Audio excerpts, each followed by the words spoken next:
Hello students, প্রত্যেককে স্বাগত। সবাই কেমন আছো বলো। অলরেডি তোমরা থাম্বনেল থেকে বুঝতে পেরেছো আইএএস 2026 মেন্সের জন্য আজ আমরা অ্যান্সার রাইটিং করব সম্পূর্ণ বাংলায়। বুঝতে পেরেছো? দেখো, আইএএস 2026 আজ আমরা মেন্সের অ্যান্সার রাইটিং করব সম্পূর্ণ বাংলায়। অ্যান্সার রাইটিং করব সম্পূর্ণ কিন্তু বেঙ্গলিতে। দেখো, টোটাল 22টা ভাষায় তুমি আইএএস এক্সাম দিতে পারবে। মেন আইএএস এক্সাম মেন্সের জন্য তোমাকে ডেসক্রিপটিভ লিখতে হবে এবং ডেসক্রিপটিভটা তোমরা 22টা ভাষার মধ্যে যে কোনো ভাষায় তোমরা লিখতে পারবে। অ্যাকচুয়ালি 22+1টা হচ্ছে ইংলিশ। তুমি চাইলে আইএএস মেন্স ইংলিশে দিতে পারো এবং 22টা ভাষা, যে 22টা ভাষাকে ন্যাশনালাইজ করা হয়েছে, সেই 22টা ভাষার মধ্যে বাংলা ভাষা, তুমি চাইলে বাংলা ভাষায় মেন অ্যান্সার লিখতে পারো, বাংলা ভাষায় এসে লিখতে পারো। ইভেন আইএএসের যে ইন্টারভিউ, তুমি চাইলে ইন্টারভিউ পর্যন্ত বাংলা ভাষায় কিন্তু দিতে পারো। আজকে তোমরা জানো যে ইউটিউবে আমরা সিরিজ শুরু করেছি। কম্পা একাডেমি ইউটিউব চ্যানেলে তোমরা ইউটিউবে সার্চ করবে কম্পা একাডেমি ইউটিউব চ্যানেল। সার্চ করার পরে সেখানে প্লেলিস্টে যাবে। প্লেলিস্টে গেলে দেখবে পরপর দেখবে তোমরা ভিডিও দেখতে পাবে। কারণ আমরা কিন্তু শুরু করেছি আইএএস মেন্সের জন্য অ্যান্সার রাইটিং। দেখো, আর নিউ ব্যাচ যেটা, সেই ব্যাচটা শুরু হচ্ছে 4 জুন 2025 থেকে সন্ধ্যে 6টা। যারা খুব ভালোভাবে আইএএস প্রিলিমস আইএএস মেন্সের জন্য প্রিপারেশান নেবে এবং মেন্সের অ্যান্সার রাইটিং চেকিং থেকে শুরু করে প্র্যাকটিস সবটাই কিন্তু সম্পূর্ণ বাংলায় হবে। দেখো, আজকের কোয়েশ্চেন হচ্ছে UPSC CSC 2026 mains question answer writing. Answer হচ্ছে প্র্যাকটিস। আচ্ছা, কোয়েশ্চেন কি বলেছে? Discuss the constitutional and functional importance of the deputy speaker of Lok Sabha IAS mains GS2। এটা GS2 যেটা নেওয়া হয়েছে, সোর্স হচ্ছে দ্য হিন্দু থেকে, নিউজ পেপার থেকে, যার সোর্স হিসাবে নেওয়া হয়েছে। তোমরা জানো যে ডেলি কিন্তু আমরা অ্যান্সার রাইটিং করাচ্ছি ইউটিউবে সম্পূর্ণ ফ্রি অফ কস্ট, যেখানে আমরা একটা করে কিন্তু কোয়েশ্চেন সলভ করছি। যদি তোমরা কেউ ব্যাচ পারচেস করতে চাও তাহলে কিন্তু তোমরা দেখতে পাচ্ছ আমাদের যে কন্ট্যাক্ট নাম্বার 9734912260, এই নাম্বারে তোমরা আমাদের সাথে কন্ট্যাক্ট করে দিতে পারো। ঠিক আছে? যেখানে ডেলি অ্যান্সার রাইটিং হবে ইংলিশ এবং বেঙ্গলিতে। ডেলি অ্যান্সার রাইটিং আমরা সম্পূর্ণ প্রোভাইড করে দেবো। ডেলি অ্যান্সার রাইটিং, তোমার কাজ মুখস্থ করতে হবে, পরীক্ষা অ্যাটেন্ড করতে হবে। তোমরা ডেলি কম্পা একাডেমি ইউটিউব চ্যানেলে তোমাদের চোখ রাখতে হবে।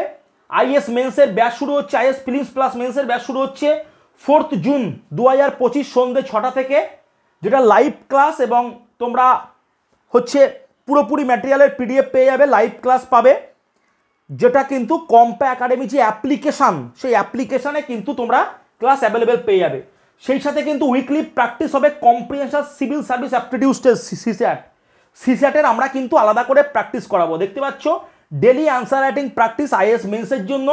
ডেলি আইএএস প্রিলিমসের বেস্ট যে MCQ, সেই MCQ কিন্তু প্র্যাকটিস করাবো। সেই সাথে কিন্তু এসে এবং ইথিক্স সবটাই কিন্তু তোমাদের, যেটা 1200 নম্বরে এসে লিখতে হয়, সেই 1200 নম্বরের এসেও কিন্তু আমরা সম্পূর্ণভাবে প্রোভাইড করে দেবো। সবটাই কিন্তু কমপ্লিট করানো হবে। তো তোমরা যারা ব্যাচ সম্পর্কে ডিটেলসে জানতে চাও বা পারচেস করতে চাও, ব্যাচ বলে দিচ্ছি, তোমরা গুগল প্লে স্টোরে সার্চ করবে কম্পা একাডেমি। ওকে, তোমরা গুগল প্লে স্টোরে গিয়ে সার্চ করো কম্পা একাডেমি। সার্চ করলে দেখবে আমাদের যে অ্যাপ্লিকেশান তোমরা পেয়ে যাবে। সেখানে নিজের মোবাইল নাম্বার, ইমেল অ্যাড্রেস দিয়ে OTP দিয়ে রেজিস্টার করার পরে সেখানে কিন্তু তোমরা অপশানে চলে যাও পেড ব্যাচ। তোমরা পেড ব্যাচ যে অপশান আছে সেই অপশানে চলে যাবে। চলে গেলে তোমরা দেখতে পাবে আইএএস মেন্সের জন্য ব্যাচ শুরু হচ্ছে একদম সেখানে গিয়ে তোমাদের পেমেন্ট কিন্তু কমপ্লিট করতে হবে 1999, ঠিক আছে, 1999 টাকা তোমাকে পেমেন্ট কমপ্লিট করতে হবে। পেমেন্ট কমপ্লিট করলে কিন্তু তুমি ব্যাচ পারচেস করতে পারবে। কি বললাম বুঝতে পেরেছো? সেখানে আমরা সমস্ত ম্যাটেরিয়াল কিন্তু তোমাদেরকে সেখানে আমরা প্রোভাইড করে দেবো। ইভেন মেন্সের যে মডেল অ্যান্সার সেখানেও আমরা প্রোভাইড করে দেবো, এবং এই মডেল অ্যান্সার কিন্তু তোমাদের হবে হচ্ছে পরীক্ষা আসবে। দেখো UPSC CSC 2026 mains question answer practice কি বলছে। আজকের আমাদের টপিক হচ্ছে হিন্দু থেকে। টপিক কি নেওয়া হয়েছে? টপিক নেওয়া হয়েছে discuss the constitutional and functional importance of the deputy speaker of Lok Sabha. UPSC মেন্সের কোশ্চেন হবে, GS2 কোশ্চেন হিন্দু থেকে। কি বলেছে দেখো, বলেছে হচ্ছে লোকসভার ডেপুটি। এবার আমার অ্যান্সার শুরু হচ্ছে। কোয়েশ্চেন শোনো, এই যে কোয়েশ্চেনের মার্ক হচ্ছে 25 মার্কসের কোয়েশ্চেন। আমরা ওয়ার্ডে যাব কত? ওয়ার্ডে যাব 250 থেকে ম্যাক্সিমাম 270টা ওয়ার্ড আমরা ইউজ করতে পারবো, তার বেশি ওয়ার্ড আমরা ইউজ করতে পারবো না। আইএসের জন্য মনে রাখতে হবে, তোমাদের অ্যান্সার রাইটিংয়ের জন্য সব থেকে যেটা গুরুত্বপূর্ণ সেটা হচ্ছে ওয়ার্ড লিমিট মেনটেন, যেটা কিন্তু তোমাদের করতে হবে। ঠিক আছে, দেখো লোকসভার ডেপুটি স্পিকার। ডেপুটি স্পিকার ভারতের সংসদের নিম্ন কক্ষ, সেটা কি? অবশ্যই লোকসভা। কারণ এখানে আমরা যদি দেখি, দেখো টোটাল কিন্তু দুটো কক্ষ আছে। একটা হচ্ছে আপার হাউস, যেটাকে আমরা বলি রাজ্যসভা, যেটা পার্মানেন্ট হাউস, রাজ্যসভা যেটা পার্মানেন্ট হাউস। আর একটা হচ্ছে লোয়ার হাউস, যেটাকে আমরা বলি লোকসভা, যেটা কিন্তু মোস্ট পাওয়ারফুল, যেটা কিন্তু পার্মানেন্ট হাউস নয়। প্রত্যেক 5 বছর আমরা অন্তর জানি আমরা ইলেকশন হয়, সেই ইলেকশনের মাধ্যমে এমপি অর্থাৎ দ্য মেম্বার অফ পার্লামেন্ট আমরা বলতে পারি, এমপি নির্বাচিত হন। এবং সেই এমপিরা সবাই যারা হচ্ছে প্রতিযোগিতায় বা ভোটে যারা জয়লাভ করে, সেই সমস্ত এমপিরা কিন্তু এসে সবাই লোয়ার হাউসে এসে কিন্তু তারা হচ্ছে লোয়ার হাউসে তারা অংশ হয়ে যায় প্রত্যেক এমপিরা। এবং সংখ্যাগরিষ্ঠ যে দল, সেই দলের যিনি গরিষ্ঠ নেতা, সংখ্যাগরিষ্ঠ দলের যিনি নেতা, সেই হয় আমাদের প্রধানমন্ত্রী। আমাদের এটা পার্লামেন্টারি সিস্টেম অফ ডেমোক্রেসি, যেখানে আমাদের official head of the government হিসাবে আমরা প্রধানমন্ত্রীকে আমরা বেছে নিই। এবং যারা presidential government system of government, যেমন ইউএসএ আমরা বলতে পারি, সেখানে হচ্ছে প্রেসিডেন্টই শেষ, প্রেসিডেন্ট হচ্ছে সর্বে সর্বা, কিন্তু আমাদের প্রাইম মিনিস্টার হচ্ছে সর্বে সর্বা। বুঝতে পেরেছো? দেখো কোয়েশ্চেন, দেখো লোকসভার ডেপুটি স্পিকার, মন দিয়ে দেখো কোয়েশ্চেন কি বলেছে। কোয়েশ্চেন বলেছে, কোয়েশ্চেন তো পড়েইছো তোমরা, ডেপুটি স্পিকার ভারতের সংসদের নিম্নকক্ষ বা লোকসভার সেকেন্ড ইন কমান্ড প্রিসাইডিং। খুব important term, second in command presiding. Second in command মনে রাখতে হবে, মানে লোকসভার যে স্পিকারের কিন্তু ঠিক পরে কার অবস্থান বড়? স্পিকারের ঠিক পরে অবস্থান কার? Deputy speaker.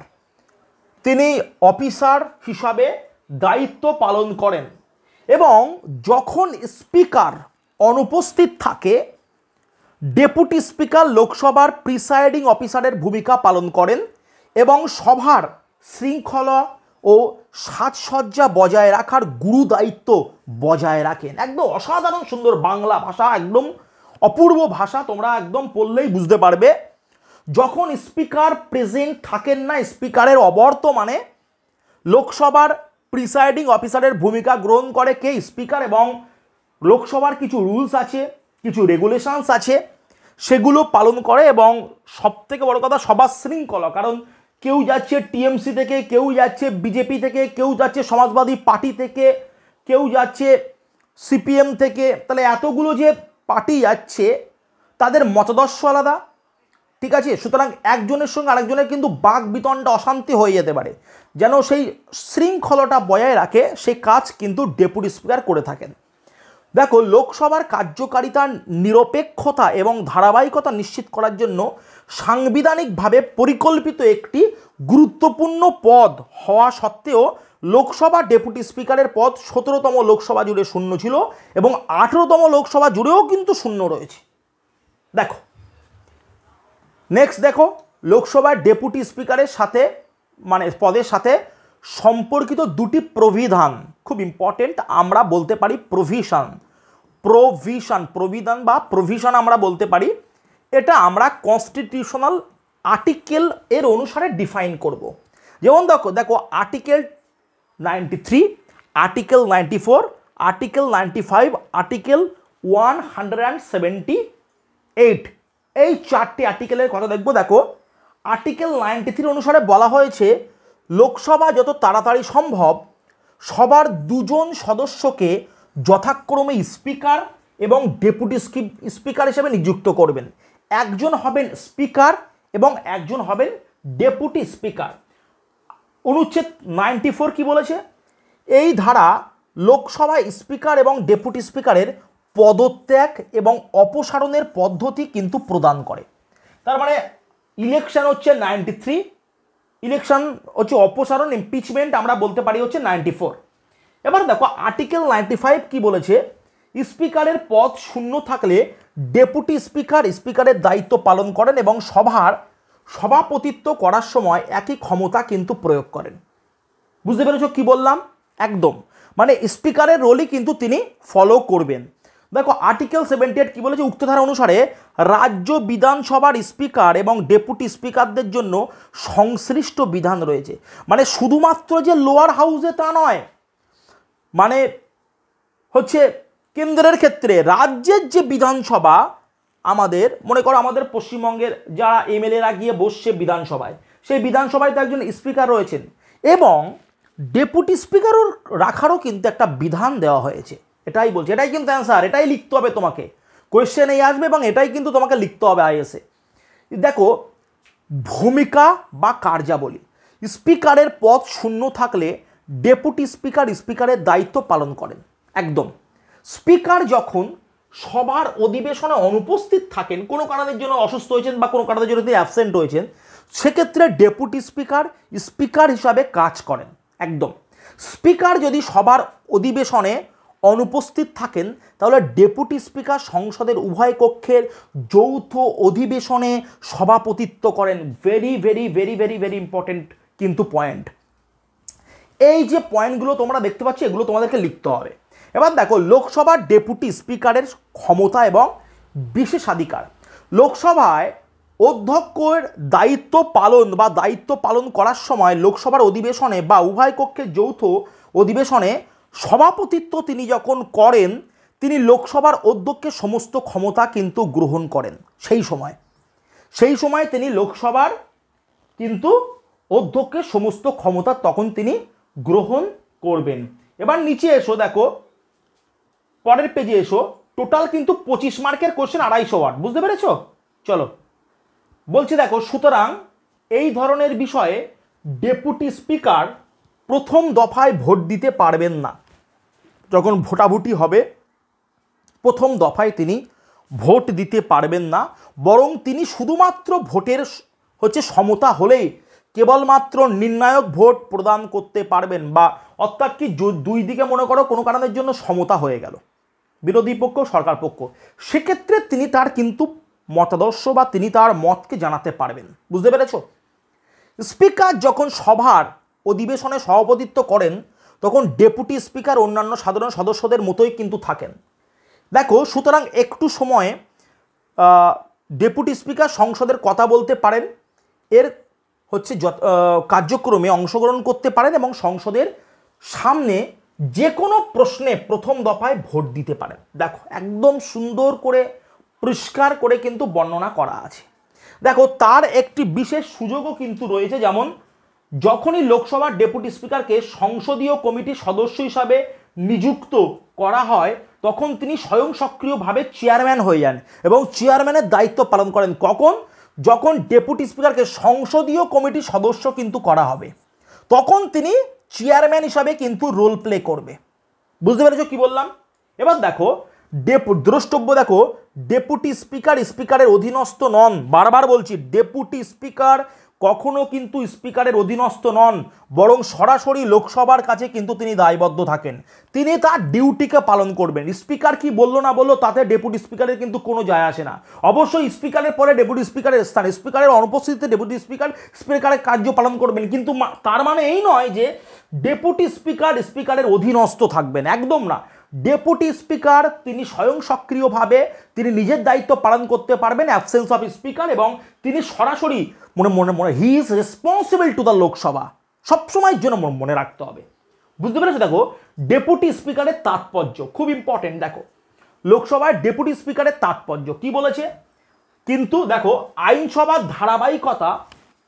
ধারাবাহিকতাকে নিশ্চিত করা, একদম আইনসভার আইনসভা বলতে কাকে বলছে? পার্লামেন্ট। পার্লামেন্টের যে ধারাবাহিকতা, যে কন্টিনিউটি, সেই কন্টিনিউটিকে কিন্তু নিশ্চিত রাখা। স্পিকার, ডেপুটি স্পিকার স্পিকারের অনুপস্থিতিতে লোকসভা নিরবিচ্ছিন্ন কার্যকারিতা নিশ্চিত করেন এবং পদ্ধতিগত শৃঙ্খলা বজায় রাখেন, এবং আইনসভার পক্ষাঘাত রোধ। হোয়াট ইজ পক্ষাঘাত? পক্ষাঘাত মিনস এই যে দ্বন্দ্ব, পার্টি দ্বন্দ্ব, পার্টির মতাদর্শগত দ্বন্দ্ব। দেখবে যখন দেখবে মনে করো বিজেপি কোনো একটা বিলের কথা বলছে, তখন দেখবে সব অন্যান্যরা সব হচ্ছে অত্যন্ত শব্দ করছে, বিরোধিতা করছে, ফলে কি তার মধ্যে শান্তি শৃঙ্খলা বজায় থাকছে না। এগুলোকে কিন্তু তিনি সমস্ত রকমের তিনি বায়াসনেসকে পুরোপুরিভাবে তিনি দূরীভূত করবেন এবং আইনসভার যে শান্তি শৃঙ্খলাকে তিনি রক্ষা করবেন। এটাই বলছে সাংবিধানিক কর্তৃত্ব। তার একটা পদ আছে আর্টিকেল নাম্বার 93। আর্টিকেল নাম্বার 93 অনুসারে ডেপুটি স্পিকারের যে পদ আছে, তার যে কর্তৃত্ব আছে, সেই কর্তৃত্ব কিন্তু কখনো ভুললে হবে না। দেখো বলছে ভারতীয় সংবিধানের 93 নম্বর অনুচ্ছেদ অনুসারে ডেপুটি স্পিকার হলো বাধ্যতামূলক স্বাধীন সাংবিধানিক পদ, এবং তিনি স্পিকারের অধীনস্থ নন। বারবার বলছি, তিনি কিন্তু কোনো স্পিকারের অধীনস্থ নন। এই পদটি রুলস কমিটির মতো গুরুত্বপূর্ণ সংসদীয় কমিটির সাথে সরাসরি কিন্তু যুক্ত থাকবে। বুঝতে পেরেছো? যারা আইন প্রণয়ন করে তাদের কথাই কিন্তু বলছে। নিরপেক্ষতা, বারবার বলছি, তিনি কিন্তু নিরপেক্ষ একদম। নির্বাচনের পরে ডেপুটি স্পিকার দলীয় সংশ্লিষ্টতার ঊর্ধ্বে গিয়ে কাজ করবেন বলে আশা করা যায়। দলীয় সংশ্লিষ্টতার ঊর্ধ্বে, তার মানে ভাষা কি বলছে? আমি আবারও বলছি, কোনো রকমভাবে যদি ডেপুটি স্পিকার পক্ষপাত দুষ্ট হয়, তাহলে সেক্ষেত্রে আর্টিকেল 94 অনুসারে তাকে কিন্তু ডেনান্ডিয়া থেকে অপসারণ করে দেওয়া উচিত বা অপসারণ করে দেওয়া হবে। কিন্তু তিনি কখনো পক্ষপাত দুষ্ট হবেন না, তিনি সর্বদা তিনি কিন্তু নিরপেক্ষ থাকবেন বা নিরপেক্ষ হবেন। ঠিক আছে? এবং যা সংসদীয় পদ্ধতিতে নিরপেক্ষতা এবং জনসাধারণের আস্থাকে আরও জোরদার করবে।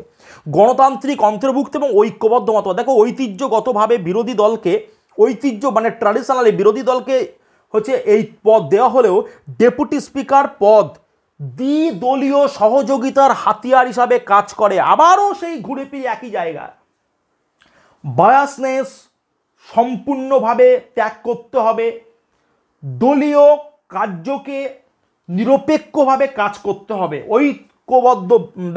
ঐক্যমত ভিত্তিক রাজনীতি এবং আন্তর্দলীয় আস্থা বৃদ্ধি করে, এবং এই সম্মেলন প্রাতিষ্ঠানিক ভারসাম্যকে বজায় রাখে এবং সংসদীয় নেতৃত্বে অন্তর্ভুক্তিকে প্রচার করে এবং আইনসভার গণতান্ত্রিক নীতিকে আরও শক্তিশালী করে। মন দিয়ে দেখো কি বলছে। নোট কিন্তু প্রায় শেষের দিকে। এবার আমরা কি আসবো? এবার আমরা আসবো উপসংহারে। তার আগে দেখো লেখা আছে যে কোনো সংসদীয় কমিটির সদস্য হিসাবে নিযুক্ত হলে ডেপুটি স্পিকার স্বয়ং সক্রিয়ভাবে সেই কমিটির চেয়ারম্যান হয়ে যান। এটা এর আগেও আমি ব্যাখ্যা করেছি বা বর্ণনা করেছি, কিন্তু বুঝতে পেরেছো? লোকসভার ডেপুটি স্পিকার ভারতের সংসদীয় গণতন্ত্রের একটি অপরিহার্য অংশ। অধিবেশনে সভাপতিত্ব, শৃঙ্খলা বজায় রাখা এবং আইন প্রণয়ন প্রক্রিয়ার ধারাবাহিকতা নিশ্চিত করার ক্ষেত্রে তাদের ভূমিকার মাধ্যমে ডেপুটি স্পিকার লোকসভার কার্যকারিতায় উল্লেখযোগ্য অবদান রাখেন। সামগ্রিকভাবে আইন প্রণয়ন, কাঠামোর অখণ্ডতা এবং দক্ষতা বজায় রাখার জন্য এই পদটি অত্যন্ত গুরুত্বপূর্ণ। বলো, আমাদের নোট কিন্তু কমপ্লিট। দেখো টোটাল এই যে নোটটা আমাদের তৈরি করা হয়েছে, কোশ্চেন আসবে, তোমরা গেলেই কিন্তু কোশ্চেন পাবে, কারণ হিন্দু নিউজ পেপারে ডেপুটি স্পিকার নিয়ে অনেক কিন্তু লেখালেখি হয়েছে। কেন আমরা এই কোশ্চেনটা বাছলাম? প্রথম কথা, কারণ হিন্দু নিউজ পেপারে অলরেডি ডেপুটি স্পিকার নিয়ে অনেক কিন্তু লেখালেখি হয়েছে, তার জন্য আমরা সোর্স হিসাবে আইএস যখন তোমরা মেন দেবে, আইএস মেনের ক্ষেত্রে তোমরা কিন্তু জেএস মেন্সের ক্ষেত্রে তোমাদের যে GS2, এই GS2তে কিন্তু তোমরা হচ্ছে এই কোয়েশ্চেন তোমরা কমন পাবে, ডিরেক্ট কোয়েশ্চেন। দেখো কোয়েশ্চেন বলেছে discuss the constitutional and the functional importance of deputy speaker of Lok Sabha. Question কিন্তু 25 মার্কের কোয়েশ্চেন, পরীক্ষায় গেলেই দেখবে 25 মার্কের কোয়েশ্চেন, এবং তোমাকে লিখতে হবে ম্যাক্সিমাম 270 ওয়ার্ড, তার বেশি কিন্তু লেখা যাবে না। কি বললাম বুঝতে পেরেছো? আমরা এই যে অ্যান্সারটা দিয়েছি তোমাদেরকে, এই প্রশ্নের উত্তর আইএসএ গেলেই মেন্সে গেলেই কিন্তু তোমাকে এইভাবে কিন্তু এত সুন্দর করে পয়েন্ট করে তোমাকে লিখতে হবে, বুঝতে পেরেছো? এই দেখো উত্তর, এই উত্তর কিন্তু একদম 270 ওয়ার্ডের উত্তর, 280 ওয়ার্ডের উত্তর। তোমাদের এটাই মুখস্থ করতে হবে, ব্যাস কমপ্লিট। বেশি লেখা যাবে না, বেশি লিখলে কিন্তু নাম্বার আসবে না, বারবার বলছি, নির্দিষ্ট জিনিস তোমাদেরকে লিখতে হবে। এবার দেখো আইএস মেন্সের প্রিভিয়াস ইয়ার কোয়েশ্চেন আমরা দুটো দেখে নেবো, একটা হচ্ছে আইএস 2021-এর কোয়েশ্চেন, একটা হচ্ছে আইএস 2020-এর কোয়েশ্চেন। কোয়েশ্চেন দেখো, টু হোয়াট এক্সটেন্ট, দেখো লেখা আছে, to what extent in your view the parliament is able to ensure, দেখো accountability of the executive in India. তো এখানে তোমার ভিউ কি, একটা প্রিভিয়াস কোশ্চেন ছিল, how far do you think cooperation, দেখো competition and confrontation have shaped the nature of, দেখো federation in India. দেখো cite some recent example to validate your answer. Is 2020 question কিন্তু এই দুটো কোয়েশ্চেন কিন্তু লিঙ্কড টু পলিটি, বুঝতে পেরেছো? Executive নিয়ে প্রথম কোয়েশ্চেনটা একদম সহজ কোয়েশ্চেন, সেকেন্ড কোয়েশ্চেনটা কি বলছে দেখো লেখা আছে, cooperation, competition, confrontation and shape of nature of the federation in India. একদম পেটেন্ট কোয়েশ্চেন কিন্তু। ফেডারেশন অফ ইন্ডিয়া, ভারতের যে ইন্ডিয়ান ফেডারেশন, আমরা ফেডারেশন যে টার্মটা, সেই টার্ম এর সপক্ষে আমাদেরকে যুক্তি দিয়ে লিখতে হবে কিভাবে কিন্তু কোঅপারেশন, কম্পিটিশন এবং কনফ্রন্টেশন কিন্তু আমাদের সংবিধানে কিন্তু শেপড হচ্ছে, এটা কিন্তু আমাদেরকে লিখতে হবে, বুঝতে পেরেছো? এই হচ্ছে বিষয়। বলো আজকের ক্লাস সাধারণত এই পর্যন্ত। প্রত্যেককে বলছি যারা যারা খুব ভালোভাবে যারা তৈরি করতে চাও কিন্তু বা আইএস মেনটাকে দিতে চাও, তারা কিন্তু অবশ্যই এই নাম্বারে 9734912260 এই নাম্বারে কিন্তু তোমরা কন্ট্যাক্ট করে নেবে। প্রত্যেককে বলছি এই নাম্বারে তোমরা কিন্তু কন্ট্যাক্ট করে নেবে। আমরা এখানে মান্থলি ফিজের হচ্ছে ভিত্তিতে কিন্তু তোমাদের ক্লাস নেব, এবং তোমাদের প্রিলিমস, মেন্স, এসএ এবং প্রিলিমসের কোশ্চেন আনসার, মেন্সের কোশ্চেন আনসার, এসএ, সিস্যাট সবটাই কিন্তু আমাদের এখান থেকে টাইম টু টাইম প্রোভাইড করা হবে, এবং প্রত্যেক কিন্তু সপ্তাহে যে লেখালেখি বা লিখতে কিন্তু তোমাদের হবে। বলো কারোর এই পর্যন্ত কোনো রকমভাবে কোনো প্রশ্ন আছে? বলো। চলো আজকের ক্লাসটা এই পর্যন্ত। যারা হচ্ছে কম্পা একাডেমি চ্যানেলটাকে এখনও পর্যন্ত সাবস্ক্রাইব করোনি তারা অবশ্যই সাবস্ক্রাইব করে নাও, এবং মনে রাখবে যে আমাদের অ্যাপ্লিকেশান আছে, প্লে স্টোর থেকে ইনস্টল করো কম্পা একাডেমি অ্যাপ্লিকেশান, ঠিক আছে?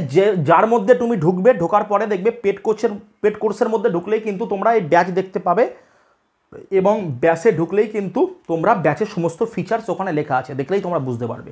চলো ওকে, আজ তাহলে এই পর্যন্ত, আবার দেখা হবে নেক্সট দিন। ধন্যবাদ।